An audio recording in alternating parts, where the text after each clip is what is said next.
Hello student, welcome to our live classes. ये BSc first year की physics की classes है। इसमें आपको आज का इम्पोर्टेंट टॉपिक है पढ़ाया जाएगा गॉसेस डाइवर्जेंस थ्योरम, जो सर गॉस ने इसको बनाया था।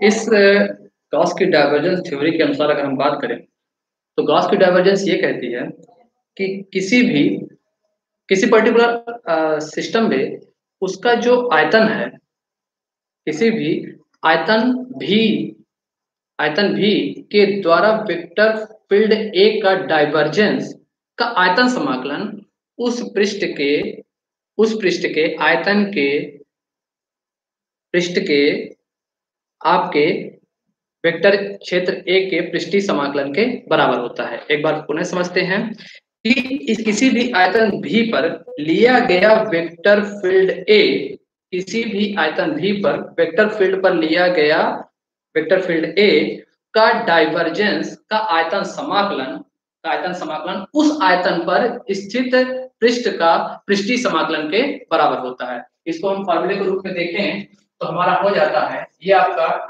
ट्रिपल इंटीग्रेशन भी डाइवर्जेंस ए और DV is equal to triple double double integration, जो इसे हम सरफेस इंटीग्रल कहते हैं, वेक्टर फील्ड ए का डी ए। इसके अनुसार फिर से एक बार गॉस डाइवर्जेंस थ्योरम के समझेंगे कि किसी भी आयतन भी पर उसके वेक्टर फील्ड ए का डाइवर्जेंस का आयतन समाकलन वॉल्यूम इंटीग्रल उसी पृष्ठ पर आयतन का वेक्टर फील्ड ए के पृष्ठीय समाकलन के क्या होता है, बराबर होता है। यही गॉस की डाइवर्जेंस थ्योरम है। गॉस की डाइवर्जेंस थ्योरम का उपयोग ज्यादातर इसको वॉल्यूम इंटीग्रल से सरफेस इंटीग्रल से और चेंज करने में यूज किया जाता है, या सरफेस इंटीग्रल से वॉल्यूम इंटीग्रल में चेंज करने के लिए इसका उपयोग किया जाता है। तो आइए इसको फॉर्मुलेट करते हैं, एक्सप्लेन करते हैं।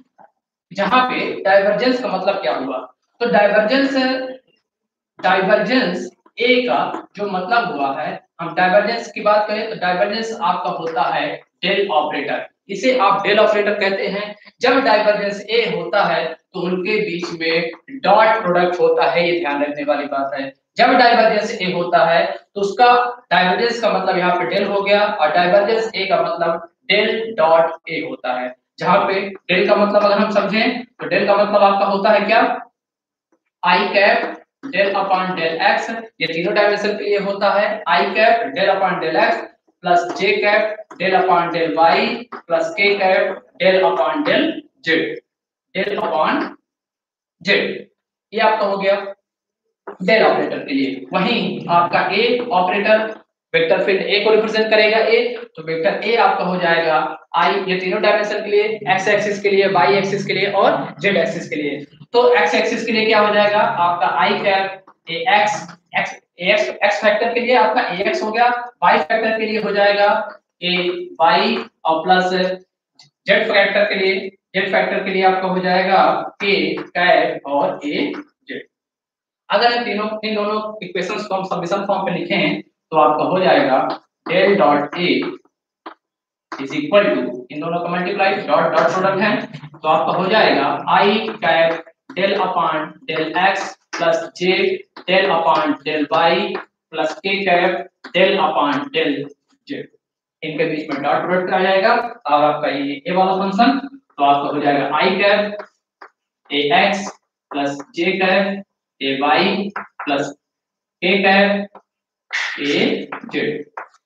इस इक्वेशन में डॉट प्रोडक्ट है तो आई का मल्टीप्लाई, जे का मल्टीप्लाई और के का मल्टीप्लाई। तो हम जानते हैं कि आई का जो मल्टीप्लाई होता है ना, स्केलर प्रोडक्ट में आपका आई का 1 होता है, और आई के अलावा जो आपके वेक्टर होंगे जे होंगे के होंगे तो उनका क्या हो जाएगा, 0 हो जाएगा। यहाँ पे आई का मल्टीप्लाई आई से होगा, जे का मल्टीप्लाई जे से, के का मल्टीप्लाई के से, बाकी सबका 0। तो आई का मल्टीप्लाई से हुआ आपका del A x upon del x plus del A y upon del Y plus del A z upon del z. ये आपका हो जाएगा इसका vector dot del operator A का। इसको हम क्या कहते हैं, डाइवर्जेंस ए भी कहते हैं। ठीक है, इसको मिटा देते हैं। ये हो गया आपका ये वाला शेप, जहां पर आपका ये आपका वॉल्यूम इंटीग्रल या आयतन समाकलन कहलाता है। इस चीज को समझने के लिए हम देखेंगे कि हमारे पास तीन चीजें होती हैं। एक होता है रेखीय समाकलन, लीनियर इंटीग्रल जिसको रिप्रेजेंट करते हैं सर्कल सी से, और ये केवल एक फैक्टर के लिए रिप्रेजेंट होता कारण होता है ना। मतलब किसी पर्टिकुलर लाइन को जो एक्स एक्सिस की ओर एक्सपेंड कर रही है या वाई एक्सिस की ओर एक्सपेंड कर रही है या जेड एक्सिस के लिए, और पर्टिकुलर एक लीनियर चीज के लिए ये फंक्शन आपको यूज करेगा। मतलब एक डायरेक्शन पे केवल एक फंक्शन के लिए आपका यूज होता है इंटीग्रल dx। या तो यहाँ पे y हो सकता है, z हो सकता है, और है ना। अब आता है ये आपका लीनियर इंटीग्रल कहलाया। फिर आपका होता है सरफेस इंटीग्रल को आपको डबल इंटीग्रेशन से प्रेजेंट किया जाता है तथा साथ में नीचे s से रिप्रेजेंट किया जाता है। यहाँ पे इसका आपका फंक्शन होता है dA, जहाँ पे dA किन्हीं दो एक्सिस का मल्टीप्लाई, क्योंकि यहाँ पे dA क्या है आपका एरिया है सरफेस का। सरफेस क्या होता है, सरफेस का जब एरिया निकलता है तो उसमें टू डायमेंशन होता है, एक x एक्सिस दूसरा y एक्सिस, ठीक है। तो dA is equal to dx या dy हो जाएगा। Otherwise dA is equal to दूसरा क्या हो जाएगा dy dz हो सकता है। तीसरा क्या हो सकता है आपका, तीसरा हो सकता है आपका dz या dx dz, ये तीनों हो सकते हैं dA के। तीसरा आपका दिया हुआ है, अब इसको मिटा देते हैं। तीसरा आपका दिया हुआ है ये वॉल्यूम इंटीग्रल। तो वॉल्यूम इंटीग्रल में आपका तीन इंटीग्रल साइन होते हैं और साथ में एक dv फंक्शन होता है, जहां पे dv आपका तीनों एक्सिस को रिप्रेजेंट करता है, x एक्सिस, y एक्सिस और z एक्सिस। तो आपका ये हो जाएगा dx, dy और dz। क्लियर। तो ये आपके एक LHS साइड की बात हो गई पूरी तरह से। अब हम चलते हैं आपके राइट हैंड साइड पर, जहां पे आपका surface integral s double integration है और वेक्टर a डॉट dA। तो इसको ओपन करेंगे।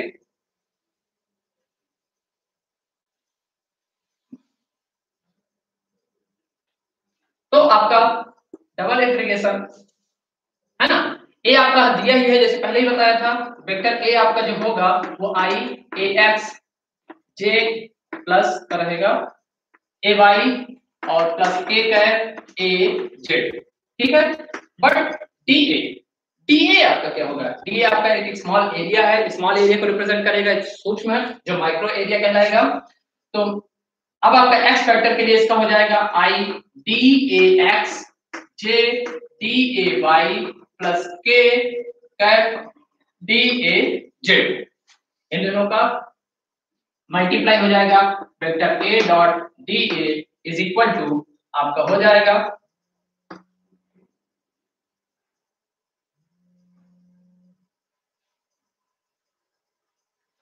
है ना। वेक्टर a डॉट da के लिए हो जाएगा आपका ax dax, या यूं कहें पहले इसको हम एक रूप में लिख लेते हैं i ax plus j ay और plus k az। Clear. k az ये हो गया। इसका डॉट प्रोडक्ट आपका आ जाएगा i dax plus j day plus k daz। Tab का ध्यान रखेंगे है ना, और ये ब्रैकेट क्लोज, ठीक है। अब इनका मल्टीप्लाई हो जाएगा वही सेम जैसे हमने पहले किया है, i से मल्टीप्लाई, j का j से मल्टीप्लाई, k का k से मल्टीप्लाई। और i का अगर j से मल्टीप्लाई करेंगे तो इनका क्या हो जाएगा, डॉट प्रोडक्ट में हमेशा 0 हो जाता है, इसलिए जो आपका i प्रोडक्ट है i से i का ही मल्टीप्लाई हो जाए, इसका i से i डॉट का मल्टीप्लाई हमेशा 1 होता है। बट i का j या अदर एक्सिस से j से कहें या k से कहें, इनका हमेशा 0 होता है, इस चीज का ध्यान रखेंगे। इसलिए आपका ये हो जाएगा, तो आपका ax dax ठीक है, प्लस ay day है ना, अच्छे से लिखेंगे ay प्लस az daz, ये हो जाएगा आपका a डॉट da। क्लियर। आइए इसकी व्युत्पत्ति पर चलते हैं, इसके पूरे, इसका फोन है, इसकी प्रूफ के लिए हम ऐसा समझ सकते हैं कि मान लेते हैं कि एक कोई थ्री डायमेंशनल फॉर्म पर एक क्यूब रखा हुआ है। क्यूब वो कुछ क्यूब ऐसा है ना, हो गया आपका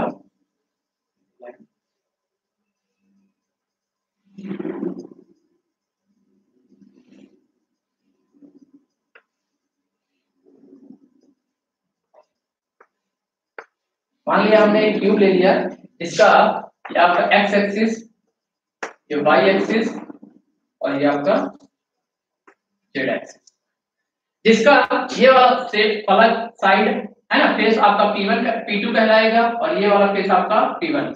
स्टार्टिंग ओरिजिन पॉइंट से स्टार्ट हो रहा है, इसलिए P1 फेस और ये P2 फेस। P2 जो फेस है वो एक्स एक्सिस की ओर क्या कर रहा है, ये क्यूब एक्सपेंड कर रहा है, डाइवर्स कर रहा है, फैल रहा है। तब इसके लिए क्या हो जाएगा, तो हम एक इमेजिनरी लाइन से हम इसको रिप्रेजेंट कर देते हैं।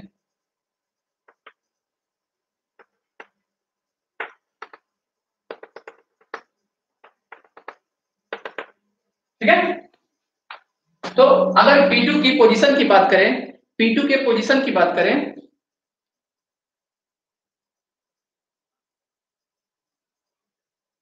P2 के पोजीशन की बात करें तो हमारा P1 की, क्योंकि हमारा ये क्या हो रहा है, एक्स एक्सिस की ओर एक्सपेंड कर रहा है, मतलब इसका एक्स वेरिएबल क्या होगा, एवरी टाइम पर चेंज होगा, इसलिए आपका x1 हो जाएगी इसकी पोजीशन वैल्यू। बट y और z क्या हो रहा है, कांस्टेंट है, इसलिए ये आपका हो जाएगा y कामा करके y और z एक्सिस भी आपका कांस्टेंट है, तो आपका जो P1 फलक की जो पोजीशन है वो x1 y और z।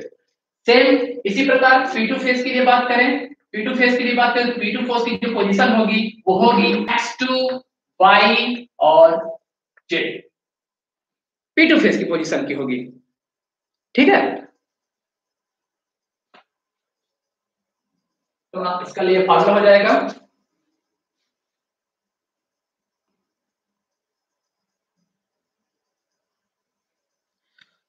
तो इस P1 से P2 के बीच में जो हमारा क्यूब जो हो रहा है डाइवर्ज कर रहा है, तो उसके लिए फार्मूला हो जाएगा, है ना, ट्रिपल इंटीग्रेशन, वही गाउस की डाइवर्जेंस थ्योरम के अनुसार P1 से P2 तक एक्सपेंड करने के लिए आपका क्या हो जाएगा, तो triple integration v del ax upon del x dx dy और dz इज इक्वल टू, कहां से कहां तक एक्सपेंड कर रहा है, आपका P1 से P2 की ओर एक्सपेंड कर रहा है ना, तो सरफेस इंटीग्रल हो जाएगा आपका ax जो कि P1 से P2 की ओर एक्सपेंड कर रहा है, किस ऑर्डर पे, क्योंकि अगर आप फेस की बात करें, फेस P2 की बात करें तो ये y और z को प्लेन करे, y z प्लेन को रिप्रेजेंट करेगा, y z plane x x की ओर एक्सपेंड कर रहे हैं, बढ़ रहे हैं, तो आपका यहाँ पे y z प्लेन का एरिया हो जाएगा dy और dz। क्लियर, ये आपका हो गया। तो इसको अच्छे से ओपन कर लेंगे, तो यहां से surface integral s ax p2 ax p2 हो जाएगा आपका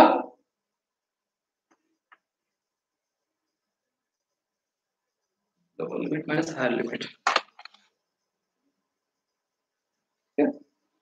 माइनस ax p1 और ये आपका dy और dz, बड़ा ब्रैकेट लेकर आ सकते हैं। ठीक है, जहां पे P2 की पोजीशन की वैल्यू रख देंगे और x1 की पोजीशन की वैल्यू रख देंगे, तो ये हो जाएगा डबल इंटीग्रेशन s a2, ये हो जाएगा आपका x2 y और z, x2 y to z और माइनस ax x1 y और z, और ये आपका हो जाएगा dx सॉरी dy और dz, इसको मिटा देते हैं। ठीक है, तो अब यहाँ पे एक चीज बात समझ में ये आती है कि अगर हम देखें तो जो P2 फेस हो रहा है ये पॉजिटिव डायरेक्शन पे आपका क्या हो रहा है, बढ़ रहा है, फैल रहा है। ठीक है, बट P1 की बात करें तो P1 क्या हो रहा है आपका x की अपोजिट डायरेक्शन पे रुका हुआ है मतलब वो माइनस की डायरेक्शन पे जाएगा और P2 फेस आपका प्लस की डायरेक्शन पे जाएगा। तो इसके लिए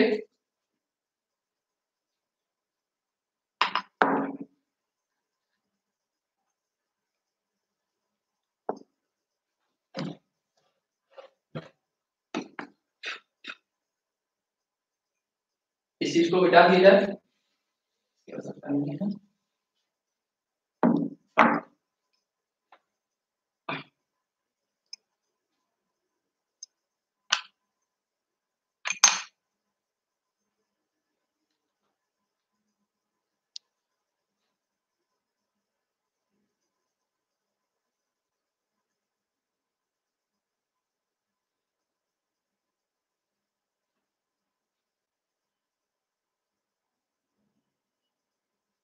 ये आपका x हो जाएगा। तो कुल मिला के देखा जाए तो आपका ये ट्रिपल इंटीग्रेशन वॉल्यूम v और डेल ए एक्स और डेल एक्स dx और dy और dz ये आपको टोटल किसके रिप्रेजेंट करेगा, ax फैक्टर को रिप्रेजेंट करेगा, है ना।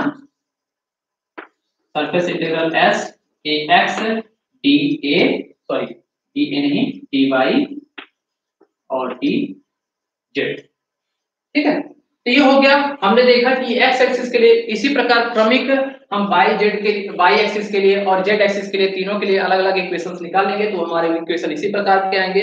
ये तो हुआ x फैक्टर के लिए, है ना, ये x घटक के लिए है, घटक के लिए। इसी प्रकार y फैक्टर के लिए हम इसको इरेज कर देते हैं। y फैक्टर के लिए भी आपका इसी तरह इक्वेशंस आते जाएंगे। तो triple integration v del a y और डेल y dx dy और dz, ठीक है, is equal to double integration surface integral के लिए आपका हो जाएगा ay, मतलब जहां पे x है उसके प्लेस पर y लिख देंगे, है ना। तो आपका ये y एक्सिस के लिए हमारा हो जाएगा। इसी को यहाँ पर रिप्रेजेंट कर दें, ये y फैक्टर है ना, y फैक्टर ay dy और d सॉरी y फैक्टर के लिए हो जाएगा तो आपका dx और dz, क्लियर, ये हो गया। फिर इसी प्रकार डबल इंटीग्रेशन ये आपका z फैक्टर के लिए या z घटक के लिए क्या हो जाएगा, triple integration v del del a z और dz dx dy और ये dz, क्योंकि ये तो वॉल्यूम इंटीग्रल को रिप्रेजेंट कर इसलिए dx dy dz same it is रहेगा। ये सरफेस इंटीग्रल है s और ये az dy और dx या dx dy, क्लियर।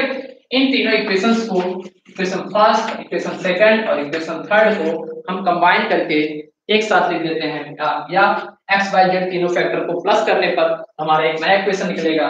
इसको इरेज कर देते हैं, है ना, यहीं पे। तो तीनों फैक्टर को एक साथ लिखने पर तो आपका ट्रिपल इंटीग्रेशन कॉमन हो जाएगा, तीनों में से ट्रिपल इंटीग्रेशन आपका कॉमन हो जाएगा और बाकी सारी चीजें प्लस हो जाएंगी। तो डेल x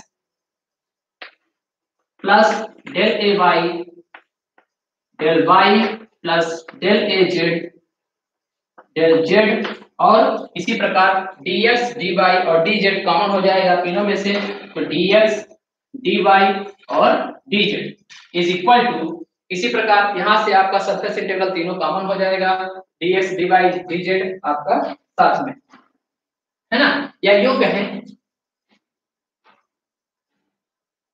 एक और चीज जहां पे dAx आपको रिप्रेजेंट करेगा dx और dy को, dy dz को, और dAy रिप्रेजेंट करेगा आपका y फैक्टर के अलावा जो भी होगा dx और dz को। इसी प्रकार dAz आपको रिप्रेजेंट करेगा, है ना, dx और dy को। तो जहां जहां पे ये चीज फैक्टर लिखे हैं तो उनकी जगह पे क्या हो जाएगा, आपका क्रमशः ये आ जाएगा। तो लिख लिया जाए इसके आगे, तो डबल इंटीग्रेशन x ay ये आपका हो जाएगा dx है dz है, dx और dz ay day के लिए ये आपका हो जाएगा is equal to double integration s az है ना, dx और dy daz के लिए है ना, तो daz और ये इक्वेशन नंबर थर्ड और इक्वेशन नंबर फर्स्ट के लिए क्या था, is equal to double integration s ax और dy और dz के लिए आपका क्या हो जाएगा dAx हो जाएगा। ये इक्वेशन नंबर फर्स्ट था, है ना। अब इधर हम क्या करेंगे, यही चीज आपका triple integration double integration common हो जाएगा, है ना। ये हो जाएगा डबल इंटीग्रेशन आपका s ax equation number first ax dAx plus ay day plus az dAz, ठीक है। वाला मिटा देते हैं।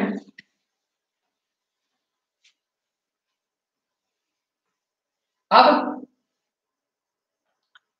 आई होप नीचे वाला दिख रहा होगा अच्छे से एक बार, ठीक है। ये क्वेश्चन आपका हो गया। अब यहीं पे इसको हम ट्रिपल इंटीग्रेशन भी, है ना, डेल अपॉन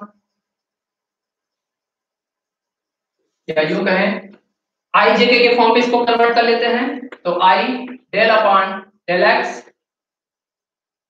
प्लस जे cap del upon del Y plus के cap del upon del z dot product नहीं, आपका हो जाएगा i A x plus j A Y plus के cap A z is equal और dx और dy और dz, तो dx dy और dz, ठीक है, इज इक्वल टू इसी के आगे डबल इंटीग्रेशन s ax या यूं कहें i ax कॉमन कर लिया हमने plus j ay plus k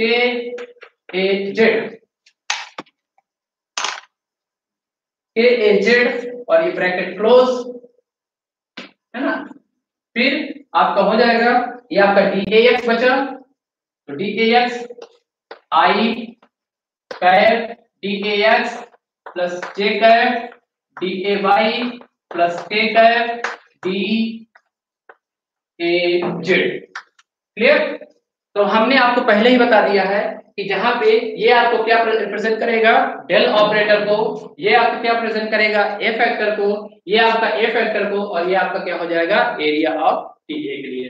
तो हम इसको लिख लेंगे ट्रिपल इंटीग्रेशन भी, ये आपको हमने बताया डेल ऑपरेटर को रिप्रेजेंट करेगा ये पूरा, ये आपका हो जाएगा ए वेक्टर को, है ना, और ये आपका क्या हो जाएगा पूरा डीवी, पहले हमने बता दिया है ना, ये आपका हो जाएगा DV is equal to double integration S, ये आपका हो जाएगा ए वेक्टर ए के लिए, और ये कंप्लीट हो जाएगा वेक्टर डॉट डी ए के लिए, ठीक है। फिर हमने बताया था जहां पे डेल डॉट ए क्या होता है, आपको डाइवर्जेंस के रूप में भी लिखा जा सकता है, तो आपका हो जाएगा वॉल्यूम इंटीग्रल v, और ये आपका हो जाएगा डाइवर्जेंस a और dv is equal to surface integral s a dot dA, ठीक है।